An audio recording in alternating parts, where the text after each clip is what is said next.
అసలు పిల్ల పెళ్లి కోసం చేయించిన నగలు తీసుకెళ్లి ఎలా తాకట్టు పెడతారు? అంటే ఆ టైంకి విడిపించేస్తాం కదా అని. విడిపించేస్తారో లేదోనమ్మా. ఒకవేళ ఆ టైంకి విడిపించలేకపోయారే అనుకోండి, అప్పుడేంటి పరిస్థితి? మేం ఒట్టి చేతులతో మీ అమ్మాయిని కోడలుగా తీసుకెళ్లాలా? మరీ అంత పనికిమాలోడా నా కొడుకు? వాడు తలుచుకుంటే లక్షలు లక్షలు కట్నం ఇచ్చే సంబంధాలు లైన్లో నుంచున్నాయి.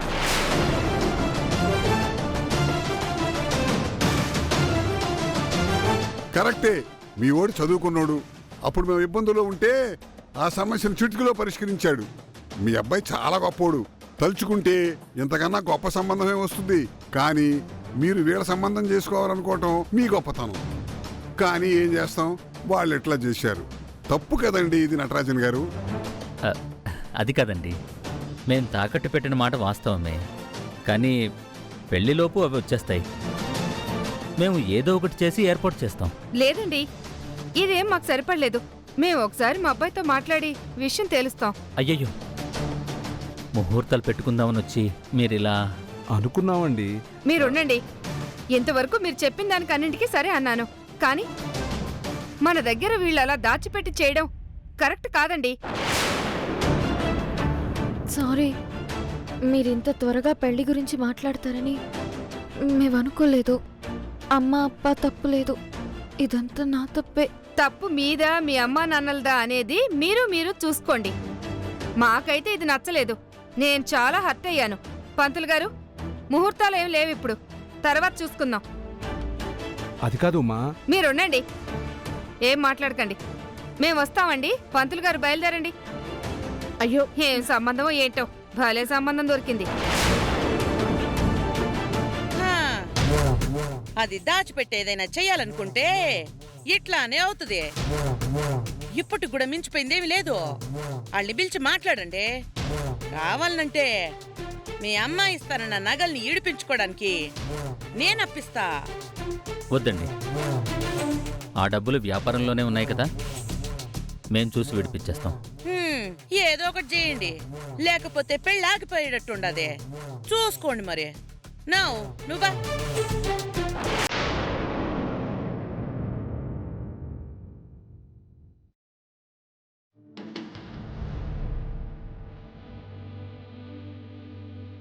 సారీ అప్పా, వాళ్ళు సడన్ గా ఇది ఇలా చేస్తారని అనుకోలేదు.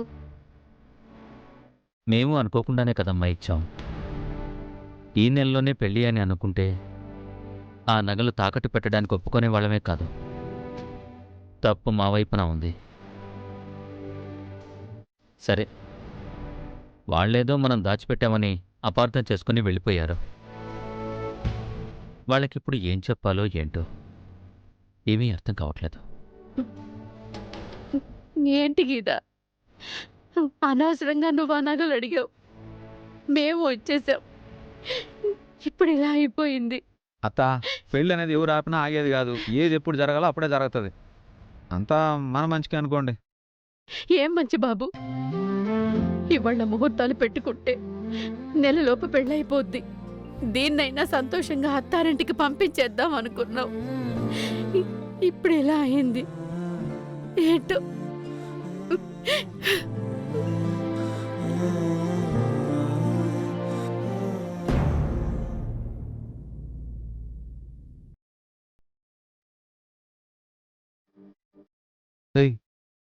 ఏమైందే? ఏం లేదు, అమ్మ అప్ప బాధపడుతున్నారు. సరే, ఆగిందంటే తల్లిదండ్రులు బాధపడతారు. కానీ ఓ రకంగా మంచి జరిగిందనుకో. సడన్గా ముహూర్తాలు పెట్టేస్తుంటే ఏంది పరిస్థితి? ముహూర్తాల దాకా వచ్చేసారు. ఇంకా ఆలోచించడం కరెక్ట్ కాదు. ఎట్నో కట్ట పూరి బాలాజీల గురించి మాట్లాడాలి. ఆ విషయం ఆలోచించు. చూద్దాం, ముందు ఈ అరవింద్ మ్యాటర్ ఏదో ఒకటి చేస్తేనే కానీ ఈ విషయం కదపలేవు.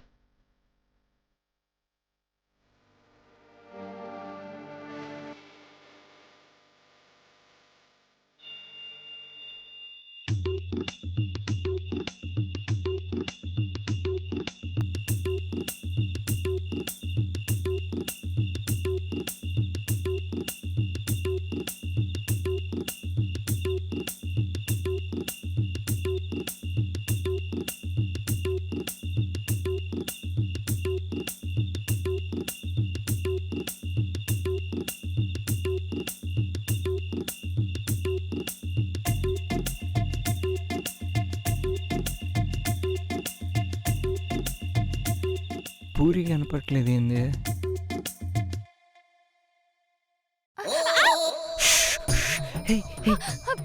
అరవకు, నేనే. అబ్బా ఎందుకు వచ్చావు ఇక్కడికి? ఏంటి? ఇట్రామే. ఉహుం.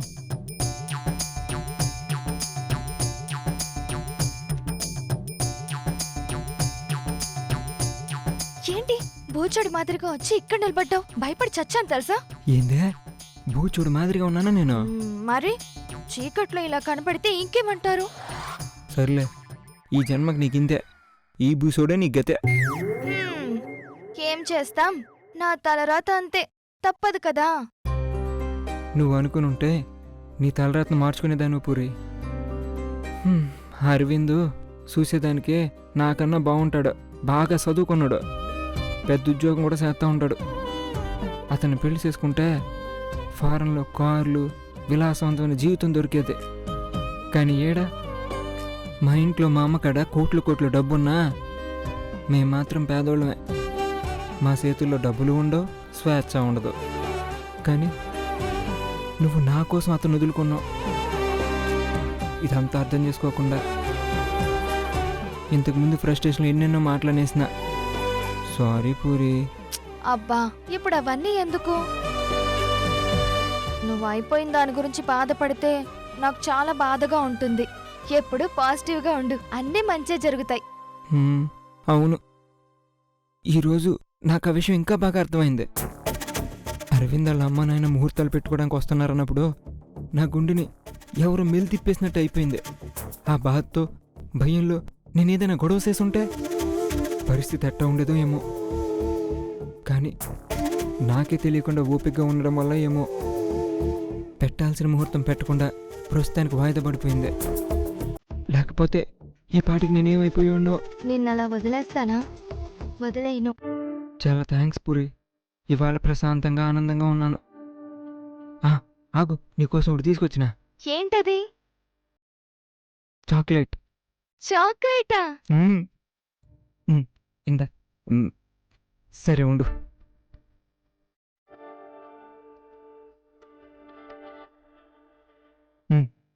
తిను.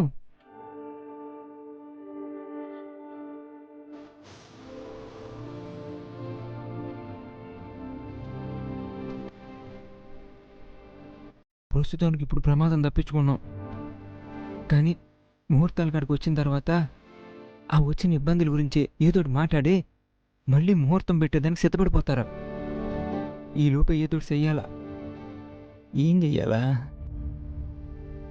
మీ అమ్మ నాన్నకి ఈ విషయం చెప్పేదట్ట.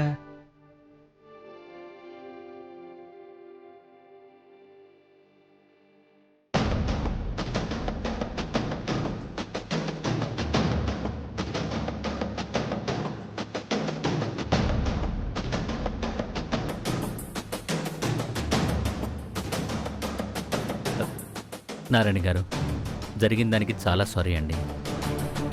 మీరు సడన్గా పెళ్లి ముహూర్తం అనేటప్పటికీ ముహూర్తాలు పెట్టేసుకుందాం, తాకట్టు పెట్టినవి విడిపించేద్దాం అనుకున్నామే తప్ప ఆ నగలు మీకు తెలియకుండా తాకట్టు పెట్టి మిమ్మల్ని మోసం చేద్దామని కాదండి. అసలు మా బిడ్డ కోసం చేయించిన నగల్ని తనకివ్వకుండా ఎలా ఇది చేస్తామండి? మా బిడ్డ గురించి మాకు ఆలోచనలు, ఆశలు ఉంటాయి కదండి. మీ ఆవిడేదో అపార్థం చేసుకున్నట్టున్నారు. కొంచెం ఆవిడికి సర్ది చెప్పండి. అమ్మ అప్పతో ఈ విషయం మాట్లాడాలంటేనే భయమేస్తోంది. ఈ విషయం అప్పకి తెలిస్తే అసలు ఎలా రియాక్ట్ అవుతారో, ఏమవుతుందోనని చాలా భయంగా ఉంది. అమ్మ అప్పని తలుచుకుంటేనే నాకు అసలు భయం పోవడం లేదు. థ్యాంక్స్ అండి. దయచేసి మాట్లాడండి ప్లీజ్. ఏం కాదు పూరి, భయపడకు.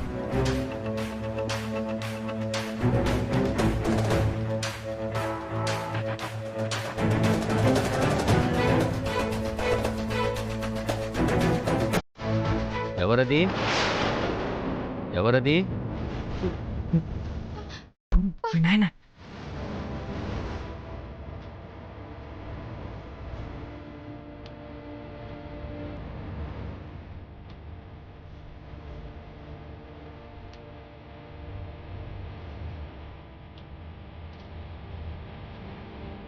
పూరి, సెల్వి,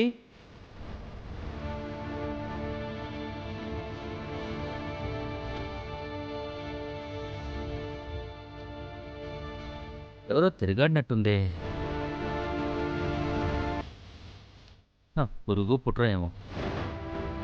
సాయంకాలం అయితే కిటికీలు మూసేయాలి. పాములు గేములు కూడా తిరుగుతూ ఉంటాయి.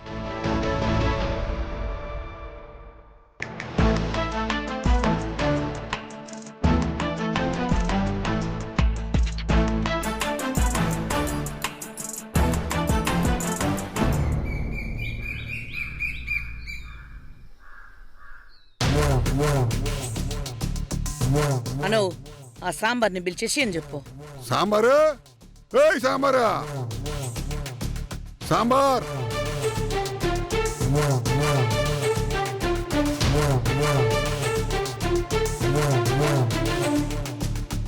సాంబారు. ఏ మామ, ఏందా పిలుపా? సరిగ్గా పిలవలేవా ఏందా? నేను బాగానే పిలిచాను కదరా సాంబార్ సాంబార్ అని. తప్పే ఉంది? అమ్మ తల్లి పిలిస్తే వినపట్టలేదా? సాంబారు. సెల్వి, నువ్వాకు. తెలిసిందే కదా, వాళ్ళు ఇలాగే ఉంటారు. వాళ్ళు మారరు. మనం అనవసరంగా మారని మనుషులతో వాదించి ప్రయోజనమేం లేదు. నువ్వు గమ్మునే ఉండు. ఇప్పుడు ఎందుకు పిలుస్తున్నారేంటో కనుక్కొని అవసరమైతే అప్పుడు మాట్లాడదాం. ప్రస్తుతానికి గమ్మునే ఉండు. దాన్ని పట్టుకుని కావాలనే లేకతాళిగా పిలుస్తా ఉంటే చూస్తా ఎలా ఊరుకోమంటావు సామి? చూడు, ఒక పిల్ల నచ్చకుండా ఇంటి కోడలైతే ఇవన్నీ సర్వసాధారణం. కొంచెం ఓపిగ్గా ఉండు. ఇన్నాళ్ళ బట్టి చూస్తున్నావు కదా, ఇంకా అర్థం కాకపోతే ఎలా? అసలు ఇప్పుడు గీత దేనికి మావా? దేనికి పిలుస్తున్నారా? ఆ సాంబార్ గారిని రాని నాయనా, ఆవిడ గారితోనే చెప్తాను. సాంబారు, ఏయ్ సాంబారా. ఏంటి పెద్దనాన్న గారు, సాంబారు సాంబారని బాగా కలవరిస్తున్నారు? ఒక బకెట్ కాచివ్వమంటారా ఏంటి? అబ్బా, ఈ ఎటకారాలు ఎందుకులే. అది సరే గాని, నువ్వు మీ వాళ్ళు ఇంట్లో ఉంటున్నందుకు, సోఫాలు కుర్చీలు వాడుకుంటున్నందుకు, వాటర్ బిల్లుకి కరెంటు బిల్లుకి డబ్బులు ఇస్తున్నారు, బానే ఉంది సరే. కానీ మాకు తెలియకుండా వ్యాపారం పెట్టారు, అది మా ఇంట్లో. దాని సంగతి ఏంటి? వాళ్ళ వ్యాపారం ఏదో వాళ్ళు చేసుకుంటున్నారు, మధ్యలో మీకేంది బాధ? నువ్వు మధ్యలో వచ్చి అన్ని విషయాలు తలదూర్చబాక. తలదొరచకుండా ఎట్టుంటాం? ఫ్యామిలీ కోర్టును అసెంబ్లీ చేసినారు, మరి కోర్టులో మాట్లాడద్దా? నువ్వేం మాట్లాడద్దు గాని ఆ జనాల్లో కూర్చొని చూస్తుంటారు కదా, అట్నే చూస్తా ఉండు. Court scene. ఓహో, నన్ను జనాల బెంచ్లో కూర్చోబెడుతుండారా? సరే చూస్తా. మీ వ్యవహారం ఎట్టదో కానిండబ్బా. సరే చెప్పండి, మేం వ్యాపారం చేస్తున్నాం, దానికేం చేయమంటారు? దానికి కూడా డబ్బు కట్టాలి.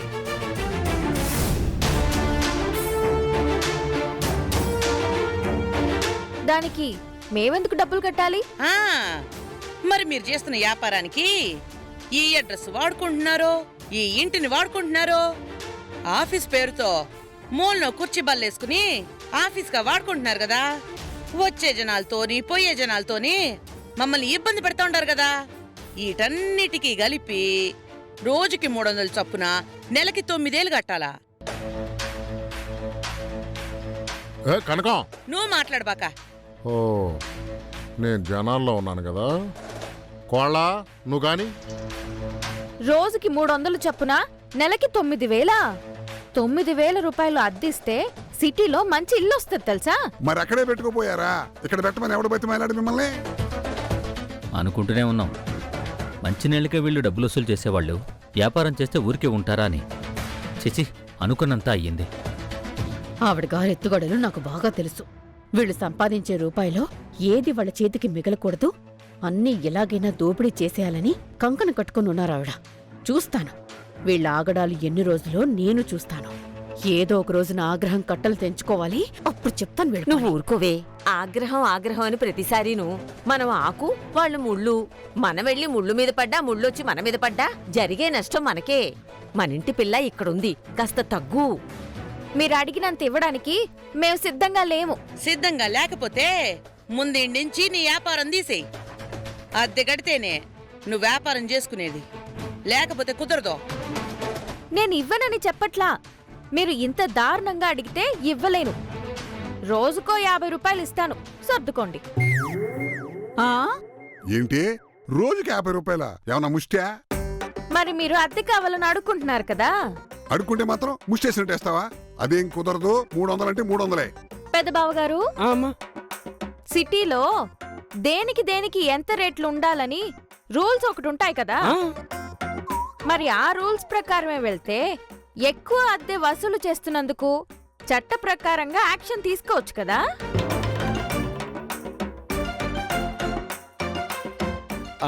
అంటే అది తీసుకోవచ్చు కానీ మరీ మనలో మనం అంటే మనలో మనమని నేను అనుకుంటున్నాను. అవతల వాళ్ళు అలా అనుకోనప్పుడు నేను మాత్రం ఎందుకు అనుకోవాలి చెప్పండి.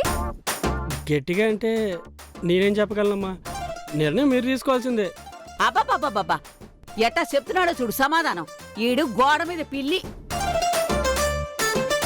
సరే, మీ మాట కాదు నా మాట కాదు, రోజుకి 100 ఇస్తా, నెలకి 3000 సర్దుకోండి. అదేం కుదరదు.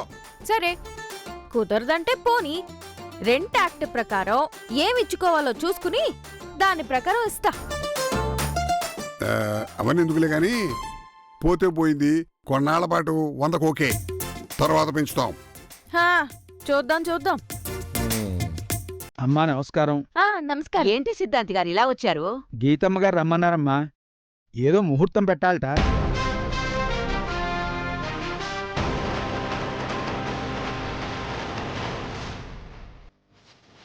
రండి మంత్రులు గారు, కూర్చోండి.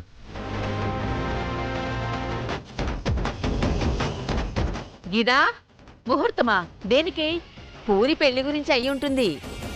ఇప్పుడు వ్యాపారం మొదలుపెట్టిన తర్వాత దీని పెళ్లి బాధ్యత కూడా దాందే కదా.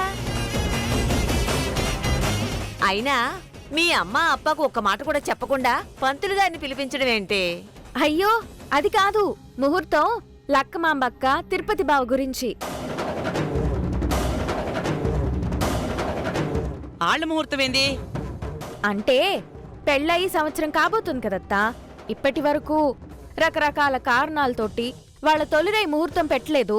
సంవత్సరం కాబోతుంటే కూడా ఇంకా వాయిదా వేయకూడదు కదా. అందుకని ముహూర్తం పెట్టిద్దామని పిలిపించాను. నేను గాని ముహూర్తం పెడితే పిల్లాడి బారసాలకు కూడా కలిపి ముహూర్తం పెట్టినట్టే. దివ్యమైన ముహూర్తం పెట్టేద్దాం. ఆగండి సిద్ధాంత్ గారు, ఏం సాంబారో తమాషాలు చేస్తున్నావా ఏంది? అది ఇయ్యాల్సిన బాకీ వాళ్ళ పెళ్లి రోజులోపు ఇయ్యపోతే ఈ ఇల్లు ఇడిచిపెట్టిపోవాలని నేను చెప్తా ఉండా. నువ్వేంది శోభనాలు పెడతానంటావు? ఏంది కథ? అరే, మీ బాకీ చెల్లుబాటు అయిపోతుంది కదా, అందుకే సిద్ధాంతి గారిని పిలిపించాను.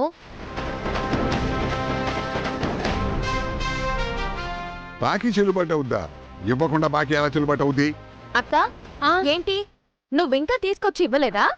అంటే అది వెళ్ళి తీసుకురాపో.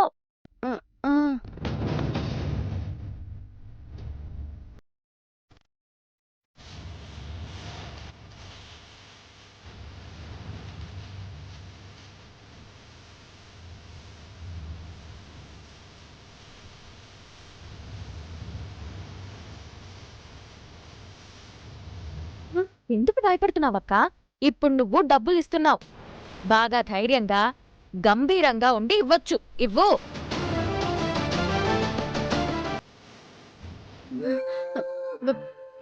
అత్త, మీకు రావలసిన డబ్బులు వడ్డీతో సహా మీకిస్తున్నా. ఏయ్, నీకేడవే డబ్బులు? మీకు కావాల్సింది డబ్బులా కారణాలా? ఈ ఎక్కడో దొంగలించుకుని వస్తే రేపు పోలీసులు ఇంటి మీద పడతారు. ఎవరికి పరువు తక్కువ? అత్తగారు, దొంగతనాల గురించి మీరు మాట్లాడబాకండి. పోలీసులు వచ్చారంటే నేరుగా ఏడకొస్తారో మీకే తెలుసు. గమనం ఉండండి. నా పెద్ద కోడలు అట్లాంటిది కాదు. అవి రావాల్సిన పద్ధతిలోనే వచ్చుంటాయి. కొంచెం ఆగి నిదానంగా కనుక్కోండి. నేను గీత దగ్గర అప్పు తీసుకున్నాను. మీ అప్పు చెల్లించేస్తున్నాను. ఓహో, అప్పు తీసుకుని నీ పెళ్లి బాకీ చెల్లిస్తున్నావా? మరి అప్పెట తీరుస్తావు? మామా, వదిన ఇయ్యాల్సిన డబ్బులు ఇస్తుంటే గమని తీసుకోవచ్చు కదా.